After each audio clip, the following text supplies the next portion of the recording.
Assalamualaikum warahmatullahi wabarakatuh. Pada sesi kali ini, izinkan saya berbagi mengenai suatu dokumen spesifikasi untuk jasa konstruksi, yang mana pada kali ini izinkan saya berbagi mengenai suatu kerangka acuan kerja untuk konsultan pengawas. Insya Allah, formatnya bisa tinggal Anda download di deskripsi video berupa link Google Drive, dan insya Allah ini sangat berguna buat Anda dan silakan Anda modifikasi. Semestinya konsultan pengawas ya tidak perlu modifikasi macam-macam, ya semestinya seperti ini. Yang perlu dimodifikasi paling-paling adalah susunan tenaga ahlinya yang menyesuaikan dengan pagu yang dikasih gitu ya, sesuai dengan pagunya gitu. Oke, kita ulas di sini ya. Bismillah, langsung saja to the point. Oke, oke Bapak Ibu. Jadi, nah, ini adalah contoh konsultan kerangka acuan kerja (KAK), konsultan pengawas konstruksi, ya. Dan ini sudah menggunakan ketentuan-ketentuan terbaru dan insya Allah ini sangat bermanfaat buat Bapak Ibu semuanya. Oke, langsung saja. Ini ya Bapak Ibu ya, eh, formatnya. Dan ini saya share berupa format Microsoft Word asli. Manakala Bapak Ibu membutuhkan pendampingan lanjutan dalam rangka penyusunan KAK dan dalam rangka proses-proses selanjutnya, ya silahkan ya, kita bisa layani ya rekan-rekan semuanya. Ini adalah jasa konsultan pengawasan ya, misalkan ini adalah untuk pembangunan kantor bla bla bla seperti itu ya.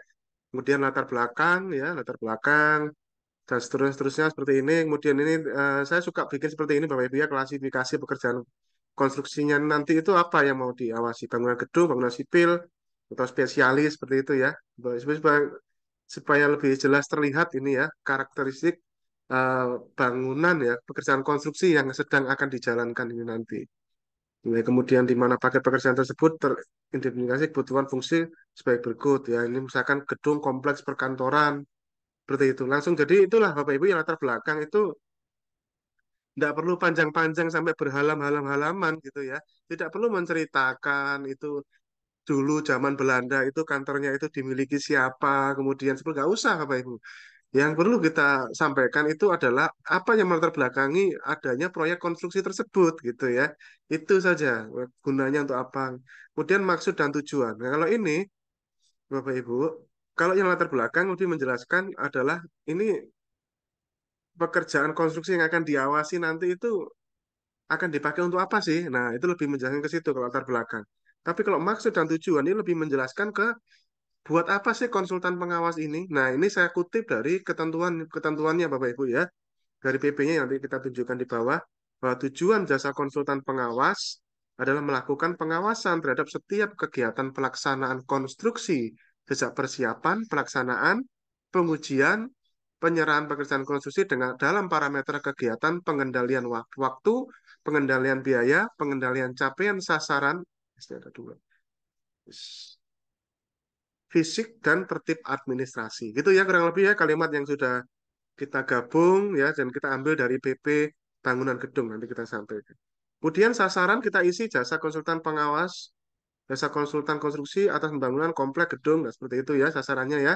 Kemudian lokasi kita ketik aja jadi kelurahannya, kecamatan, kabupaten, kalau bisa ada ditambahkan dengan koordinat sekalian gitu ya. Sumber pendanaan APBN, DIPA, POK seperti itu ya. Kemudian nama PPK di sini, kita nama PPK dan satkernya ini namanya ya. Yaitu ada beberapa pada saat kalau ini seleksi ini nama menjadi opsi Bapak Ibu ya nanti aja diisi ya supaya setidak-tidaknya peserta itu tidak tahu nama PPK-nya. Kalau tahu nama PPK-nya dikejarin nanti ya. Kalau ini niatnya adalah untuk dilakukan seleksi ya.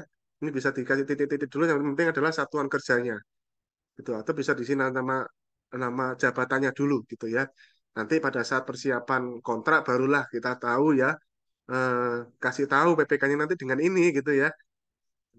Kemudian data dasar ya, kondisi geografis di sekitar lokasi kerja di kelurahan, kecamatan, kabupaten. Ini bisa dari dari visibility studi sebelumnya atau bisa dari internet ya, banyak ya kondisi-kondisi bisa dicari. Nanti itu ini konsultan ya Bapak Ibu ya.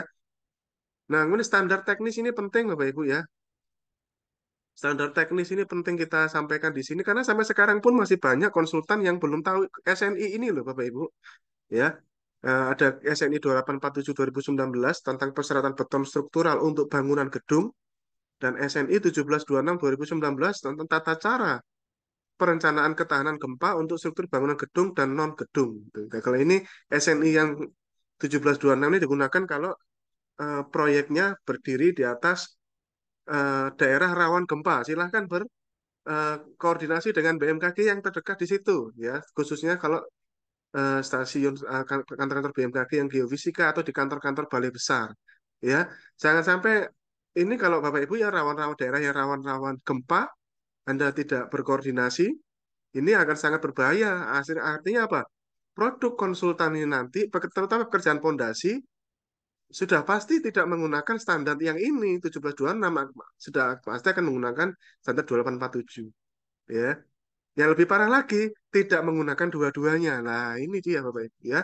Jadi para konsultan di sini Bapak Ibu ya, video ini sebenarnya dikhususkan untuk para PPK dan para konsultan ya. Perhatikan dua SNI ini, pelajari ya gitu ya. Studi terdahulu hasil perancangan pekerjaan bangunan, kalau ada grand design sebelumnya silahkan ini sampaikan saja di sini ya. Kemudian referensi hukum. Nah, ini tadi Bapak Ibu ya, seluruh KAK ini itu disusun berdasarkan referensi hukum ini Bapak Ibu. Ada PP 22 2020 Jungto PP 14 2021 tentang jasa konstruksi. Ada peraturan eh, PP 16 2021 tentang bangunan gedung. Terutama ini Bapak Ibu ya, saya banyak mengambil klausul-klausul KAK ini dari PP 16 2021 ini. Kemudian juga Perlem 12, Permen PU 10 2021, Permen PU 1 2022 tentang pedoman penyusunan perkiraan biaya. Nah, ini tambahan referensi hukum Bapak Ibu. Surat Edaran Menteri PUPR nomor 16 tahun 2022 tentang susunan tenaga ahli penyedia jasa konsultansi pengawasan konstruksi di Kementerian PUPR. Bapak, ini kan khusus Kementerian PUPR, ya kan apa salah? Ini kan bunyinya referensi, Bapak Ibu. Sehingga menurut saya, ya, karena ini adalah referensi, tentunya ini menjadi satu referensi yang sangat kuat, Bapak Ibu. Karena satu-satunya eh, referensi hukum, produk hukum yang dikeluarkan instansi pemerintah yang terkait susunan tenaga ahli konsultan pengawas saat ini hanya Kementerian PUPR yang mengeluarkan. Walaupun itu hanya untuk internal Kementerian PUPR. Kita tidak berbicara untuk internal Kementerian PUPR-nya, tapi kita berbicara adalah referensi hukum. Sehingga nanti pada saat diaudit, Bapak Ibu, kenapa Anda menentukan tenaga ahli ini, itu, termasuk persyaratannya, pengalamannya, pendidikannya, SKK-nya seperti itu, maka referensi ini bisa disampaikan gitu. Karena dia satu-satunya, tidak ada lagi. LKPP juga tidak mengeluarkan gitu. Jadi ini bisa dijadikan suatu referensi. Kita bilang referensi loh Bapak Ibu ya. Gitu. Oke. Nah, berdasarkan ini semua, mari kita lihat Bapak Ibu hasil penyusunan KAK ini Bapak Ibu ya, ruang lingkup. Lingkup pekerjaan ini saya mengambil dari PP ini Bapak Ibu ya. Saya ngambil dari PP 16 2021. Saya nggak ngarang ya Bapak Ibu ya. PP yang masih berumur setahunan lebih ini ya. Tahapan persiapan, tahapan pelaksanaan, kemudian tahapan serah terima pertama, provisional handover, kemudian tahapan serah terima akhir, final handover. Wah, ini ya kita lihat. Bapak Ibu, ruang pekerjaan konsultan pengawas itu apa aja?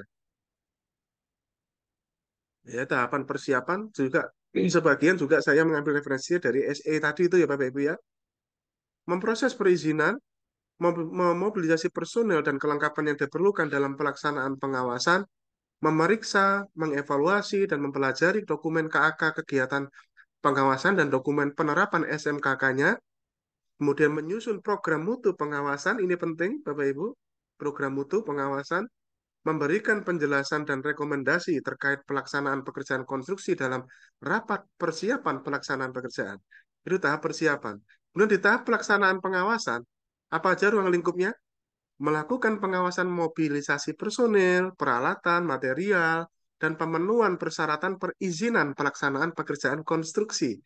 Melakukan review terhadap gambar kerja dan spesifikasinya, ya terutama khususnya adalah merek-merek yang ditentukan di situ untuk bahan-bahan bangunannya dan komponen bangunan, kemudian memberikan rekomendasi kepada PPK terhadap perubahan-perubahan pelaksanaan pekerjaan gitu ya, terutama di dalam proses-proses itu ya, Bapak Ibu ya, proses pelaksanaan pasti ada perubahan-perubahan ya. Saya belum pernah nemu pekerjaan konstruksi itu sama gambar dengan pelaksanaannya, Bapak. Pasti ada sedikit, banyak itu mesti ada perubahan, Bapak Ibu. Kemudian melakukan pengawasan penggunaan tenaga kerja, material, peralatan, serta penerapan metode pelaksanaan pekerjaan. Ya, pengawasan terhadap metode pelaksanaan ya. Kemudian melakukan pengawasan ketepatan waktu, biaya, pemenuhan persyaratan mutu, dan volume, serta penerapan keselamatan konstruksinya. Kemudian mengumpulkan data dan informasi di lapangan untuk memperoleh rekomendasi teknis tentang alternatif pemecahan masalah yang terjadi selama pekerjaan konstruksi. Sehingga ini nanti bisa dimasukkan ke dalam laporan kemajuan berkala di Romawi 6 ya, isu-isu bisa diangkat di situ dan diberikan alternatif pemecahan masalahnya selama masa pelaksanaan pekerjaan. Dituangkan dalam laporan kemajuan berkala nantinya ya. Kemudian juga membantu PPK dalam mempersiapkan penyelenggaraan rapat lapangan secara berkala dan merekomendasikan rapat insidental, terutama kalau misalkan ada SVM, show cause meeting, ya, apalagi kalau deviasinya sudah melebihi persentase seperti yang tertuang dalam SSUK, ya, gitu ya. Dan juga rapat berkala untuk pengisian laporan kemajuan berkala, Bapak Ibu. Kemudian juga membantu PPK dalam menyusun eh, berita acara persetujuan kemajuan pekerjaan, nah, gitu ya. Membuat catatan harian, menyusun laporan mingguan dan bulanan pelaksanaan pekerjaan. Itu di tahap pelaksanaan pengawasan. Kemudian di tahap provisional handover, serah terima yang pertama. Nah, di mana di sini akan terjadi pembayaran lunasan nantinya di sini ya. Bapak Ibu ya, apa saja peran konsultan pengawas di sini? Menyusun daftar cacat mutu dan mengawasi perbaikannya sebelum serah terima pertama, ya, sebelum PHU. Kemudian memeriksa dan melakukan evaluasi terhadap kelengkapan dokumen dan gambar S-Build sesuai dengan pelaksanaan pekerjaan di lapangan sebelum PHU juga. Jadi gambarnya yang memang benar-benar yang terakhirnya, versi terakhirnya ya. Kemudian melakukan pengawasan demobilisasi personel dan peralatan sesuai dengan jadwal penugasan dan jadwal mobilisasi. Demobilisasi berarti pembersihan ya, sudah sangat benar-benar kosong gitu ya di pengawasannya. Juga membantu penyusunan berita acara pekerjaan 100% sebelum PHU. Gitu ya. Ini tugas konsultan pengawas ya, membantu.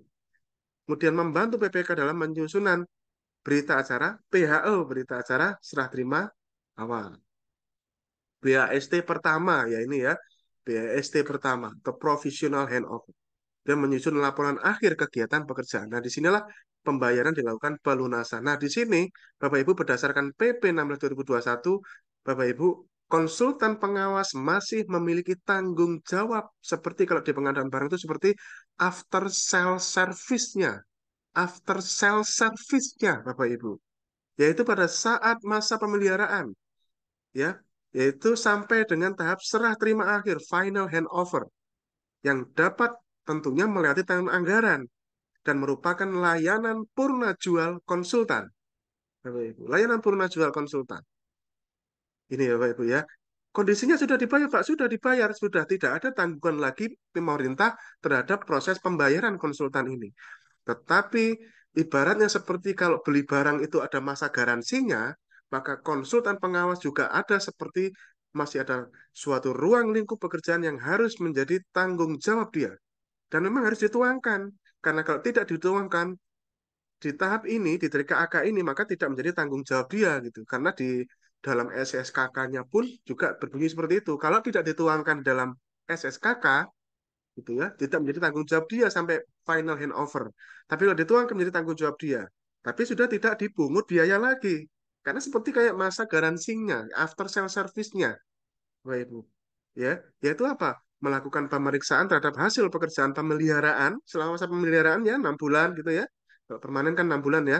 Dan memberikan rekomendasi kepada PPK terkait penerbitan BAST akhir rekomendasi. Seperti ini aja Bapak Ibu ya. Dua ruang lingkupnya pada saat after sale service-nya pada saat masa pemeliharaan itu, Bapak Ibu. Sudah tidak dibayar lagi dan ini biasanya kan lewat anggaran juga, Bapak Ibu. Tapi masih ada tanggungan sampai BHST akhir. Itu ya, Bapak Ibu ya. Sama halnya seperti kalau konsultan perancangan pun juga masih ada tanggungan setelah dibayar lunas pekerjaannya.